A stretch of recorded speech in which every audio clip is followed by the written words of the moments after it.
Hello guys, mag-install data og EPC, automatic pump controller sa atong water pump. So mao ra na atong gamiton guys, 0.5 horsepower nga water pump.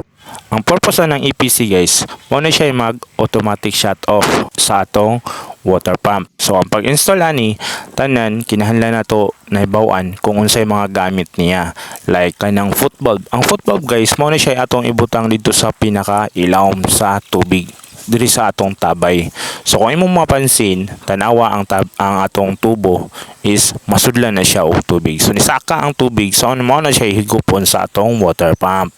Actually guys, ang atong mga materyales is kuwang pa siya. Wala pa tayo yun. Wala pa tayo ba nga check bulb. So palitunin pa nato siya. So kanilang sa siya atong gihimo is temporary. Kay gumaguma lang sa. Pero sa tinuod lang ang guma is dili siya makasugakod sa kanang gitawag nga water pump, ang pressure.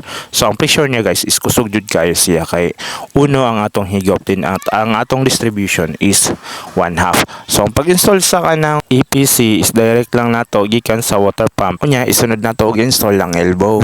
Then butangan lang pud nato og PVC kay para makahigop na ta kay wala na tubig sa drum. Kunya isunod lang pud nato ang wiring kay para makahigop na ta ba kay wala na isulod ang atong drum. After nato mahuman ang wiring, so ato lang pud siyang paandaron. So tanawa guys, okay na. So pump on na. Kung naan na siya mga sayop o dili na siya makahigop, automatic na siya mo-shut off. So kung imong tan-awon, guma-guma lang yun atong gigamit kay wala may materialis.